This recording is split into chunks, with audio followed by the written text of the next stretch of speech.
ત્રણ અક્ષર છે એટલે અશુદ્ધ લોહી જમણા કર્ણકમાં ઠલવાય. આ યાદ રાખવા માટે આ બાળકોને કદી ભૂલ પડી જાય કે ખરી નહીં. એટલે શુદ્ધ ત્રિદલવાળ ક્યાં આવે, દ્વિદલવાળ ક્યાં આવે? જમણું કર્ણક જમણું ક્ષેપક, જમણું બે અક્ષર છે, દ્વિ એટલે બે, એની વચ્ચે દ્વિદલવાળ આવે. સોરી, જમણું ત્રણ અક્ષર છે, ત્રિ એટલે ત્રણ, એની વચ્ચે ત્રિદલવાળ આવે. ડાબું કર્ણક ડાબું ક્ષેપક, ડાબું બે અક્ષર છે, દ્વિ એટલે બે, એની વચ્ચે દ્વિદલવાળ આવે. કર્ણકોની દિવાલ મજબૂત અને ભારે કે ક્ષેપકોની? તો કર્ણકનો ક લખો ભારે પડે કે ક્ષેપકનો ક્ષ? તો ક્ષેપકનો ક્ષ. તો તરત ખબર પડે કે ક્ષેપકોની દિવાલ ભારે ને મજબૂત છે. આ યાદ રાખવા માટેની પદ્ધતિ છે. ઉચ્ચારણ તમે શીખવાડો છો, પહેલા પ્રકારનું કહ્યું, બીજા પ્રકારનું કહ્યું, ત્રીજા પ્રકારનું કહ્યું, તો બાળકોને આવજો શીખવાડો. આ વ જો, આ ફોર આધાર, એનો આધાર વચ્ચે છે, એ પહેલા પ્રકારનું ચલન છે. વ ફોર વજન, ભાર બિંદુ વચ્ચે છે, એ બીજા પ્રકારનું ચલન છે. ને જો એટલે જોર કરવું, પ્રયત્ન બળ વચ્ચે છે, એ ત્રીજા પ્રકારનું ચલન છે. આ યાદ રાખવા માટેના ઘટકડાઓ છે. એવી જ રીતે સાધનોમાં સા, સુ, ચી, સાણસી, સુડી અને ચીપિયો. સાણસીમાં આધાર વચ્ચે છે, પહેલા પ્રકારનું સાધન. સુડીમાં ભાર વચ્ચે છે, બીજા પ્રકારનું. ચીપિયો વચ્ચેથી પકડીએ છીએ, પ્રયત્ન બળ વચ્ચેથી કરીએ છીએ, ત્રીજા પ્રકારનું સાધન છે. એટલે સા, સુ, ચી આ સાધનો છે. આવા ઘટકડા તમે બાળકોને શીખવાડો તો બાળકોને યાદ રહી જશે. પછી આપણે આપણી મસ્તીમાં જ રહીએ, મારે તો ઘરનું કામ છે, શેર બજારનું કામ હોય, પણ પછી ઊંધા પડી રઘુવાળા આવશે જો આ કામ કરશો ને. એટલે તમે બાળકોને યાદ રાખો, સૂર્ય અને પૃથ્વી વચ્ચેનું અંતર કેટલું ખબર નથી, પણ સૂર્યના કિરણો પૃથ્વી પર આવતો કેટલો સમય લાગે આપણને ખબર હોવી જોઈએ કે આપણે 8.25 મિનિટ કહીએ છીએ. 8 મિનિટે 20 સેકન્ડ થાય, એટલે સેકન્ડ કાઢો 500 સેકન્ડ થશે. હવે પ્રકાશ વર્ષો તમે બાળકોને શીખવાડો છો, 1 સેકન્ડમાં પ્રકાશ કેટલા કિલોમીટર ગતિ કરે? 3 લાખ કિલોમીટર ગતિ કરે. તો 3 લાખ ગુણ્યા 500 કરો, 15 કરોડ આવે. સૂર્ય અને પૃથ્વી વચ્ચેનું અંતર 15 કરોડ કિલોમીટર છે. પૃથ્વીનો પરિઘ કેટલા કિલોમીટર ખબર નથી, પણ પૃથ્વી પર રેખાંશ કેટલા આવેલા છે એ આપણને શિક્ષક તરીકે ખબર હોવી જોઈએ કે 360 રેખાંશ આવેલા છે. બે રેખાંશ વચ્ચેનું અંતર વિષુવવૃત્ત ઉપર, કારણ કે પેરેલલ નથી, 111.11 કિલોમીટર ગુણ્યા 360 કરો, 39,999 આવશે. 40,000 કિલોમીટર પૃથ્વીનો પરિઘ છે. ભારતની ઉત્તર દક્ષિણ લંબાઈ કેટલી ખબર નથી, પણ ભારત 8.5 ઉત્તર અક્ષાંશ તે 37.5 ઉત્તર અક્ષાંશની વચ્ચે આવેલો છે. 277.111 ગુણ્યા 29 કરો એટલે 3,222 આવશે. આ ભારતની ઉત્તર દક્ષિણ લંબાઈ છે. આ બાળકોને યાદ રાખવા માટે આવા ઘટકડા તમે શીખવાડો, સિદ્ધાંતો શીખવાડો, અને આ બધું કરશો તો યાદ રહેશે. ક્રમશઃ વૈદિક ગણિતની પણ હું વાતો કરું છું કે એકી સંખ્યાનો સરવાળો કરવો હોય, ક્રમશઃ એકી સંખ્યાનો સરવાળો કરવા માટે વચ્ચેના અંકને તે સંખ્યા વડે ગુણાકાર કરવાથી આપણને એનો સરવાળો મળે.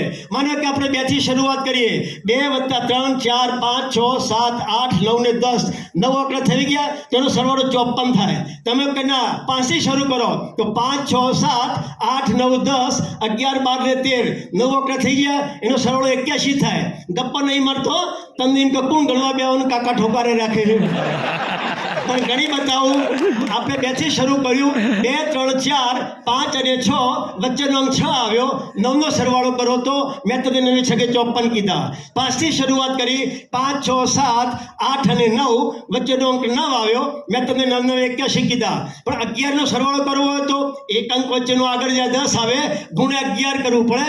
11 * 110 થાય. આ એકી સંખ્યાનો સરવાળો. બેકી સંખ્યાનો સરવાળો કરવો હોય તો પહેલો અક્ષર અંક અને છેલ્લો અંક બંનેનો સરવાળો અથવા વચ્ચેના બે અંકનો સરવાળો ભાગ્યા 2 ગુણ્યા તે સંખ્યા. મતલબ કે 1 થી 10 નો સરવાળો 55 થાય, આપણે જાણીએ છીએ.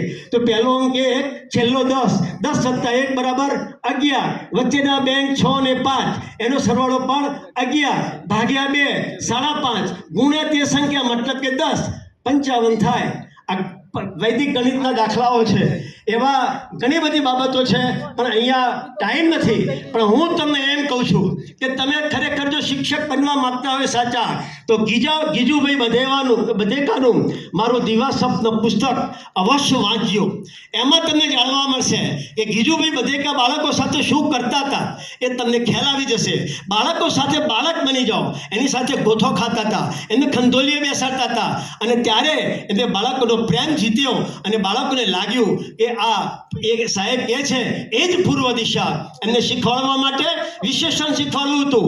તો એક વિચારમાં હતા કે કાલે હું જો શું સાહેબ એમ કે કઈ રીતે બાળકોને યાદ રખાવું. એકદમ વિચારતા હતા અને ઝપકીને જાગ્યા. ટેબલમાંથી ખાનું ખેંચ્યું, 10-12 પેનો હતી. એમાંથી 4 પેનો સિલેક્ટ કરી અને ક્લાસમાં ગયા. 4 બાળકોને ઊભા કર્યા, બધાના હાથમાં પેન આપી અને પછી કહ્યું કે આ બાળકો પાસે શું છે? પેન. મીના પાસે પેન, રાજુ પાસે પેન, મહેશ પાસે પેન, રીટા પાસે પેન. પેન છે પણ રાજુ પાસે કેવી છે? જાડી. મહેશ પાસે પાતળી, મીના પાસે લાંબી, આની પાસે ટૂંકી.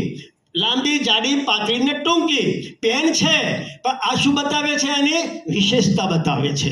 મતલબ કે કોઈ પણ ચીજ કે વસ્તુની વિશેષતા બતાવે એને વિશેષણ કહેવામાં આવે છે. આ બાળકોને યાદ રખાવવા માટે એને આ પ્રયોગ કર્યો. એમ તમે પણ પ્રયોગ કરીને બાળકોને યાદ રખાવી શકો છો. એમને સર્વનામ શીખવાડવું હતું. એક છોકરાને ઊભો કર્યો, બે તારું નામ? કે મહેશ. લખ. મહેશ પાટિયામાં લખે છે. એને લખ્યું, મહેશ પાટિયામાં લખે છે. પછી લખ્યું, કોને લખ્યું? કે મેં. હવે લખ, હું પાટિયામાં લખું છું. એટલે એમને કહ્યું કે પહેલા મહેશ લખતો હતો, હવે તું લખે છે. નામની જગ્યાએ જે આવે હું, તું, તે, તમે, એને સર્વનામ કહેવામાં આવે છે. આ યાદ રખાવવા માટેની ગીજુભાઈ બધેકાની પદ્ધતિઓ છે. એટલે એ પ્રમાણે તમે ચાલો તો ચોક્કસ બાળકોને યાદ રખાવી શકો. શિક્ષક ધારે તો પોતાના બાળકને જેવો બનાવવો હોય એવો એ બનાવી શકે છે. છેલ્લો, શિક્ષક ધારે તો પોતાના બાળકને જેવો બનાવવો હોય એવો બનાવી શકે છે. 1 કિલો લોખંડનો ટુકડો ભંગારમાં તમે વેચવા માટે જાઓ ને તો એના 25-30 રૂપિયા જ આવે. પણ એમાંથી કદારી પાવડો બનાવવામાં આવે તો 400-500 રૂપિયા આવે. એમાંથી ખીલીઓ બનાવવામાં આવે તો 1000 રૂપિયા આવે. પણ ઘડિયાળના નાના પાર્ટ્સ બનાવવામાં આવે તો હજારો રૂપિયામાંથી આપણે ઉત્પન્ન કરી શકીએ છીએ. એમ આપણા બાળકને પણ કેવો બનાવવો એ તમારા હાથની અંદર છે. એટલે તમને આ વાત કરું છું કે તમે તમારા બાળકને એવો બનાવો કે જેથી કરીને કરી શકે. હવે ઉબેટ માટેની છેલ્લી વાત કહી દઉં. એક વખતે ગુરુજી બેઠા હતા ધ્યાનની અંદર અને જ્યોત ટમ પગડતી હતી અને જ્યોતે ધ્યાન પત્યું એટલે જ્યોતે ગુરુજીને પૂછ્યું કે ગુરુજી મારા પ્રશ્નનો જવાબ આપો. એટલે કે શું? કે હું પ્રકાશ આપું છું, અંધકારનો નાશ કરું છું, વાતાવરણ શુદ્ધ કરું છું, છતાં મારું મોઢું કાળું કેમ? દીવાનું મોઢું કાળું હોય. એટલે ગુરુજી હસ્યા કે મૂર્ખ, તારું પોષણ કોણ કરે છે? એટલે ઘી. તો તું શોષણ કોનું કરે છે? કે ઘીનું. તો જે તારું પોષણ કરે છે એનું જ તું જો શોષણ કરતો હોય તો તારું મોઢું કાળું જ રહેવાનું છે. એમ તમને પણ કહું છું જેના માધ્યમથી તમે પગાર લઈ રહ્યા છો એમનું જ જો તમે શોષણ કરશો તો તમારું મોઢું પણ કદી ધોળું નહીં થાય. એટલી મારી વિચારસરણી.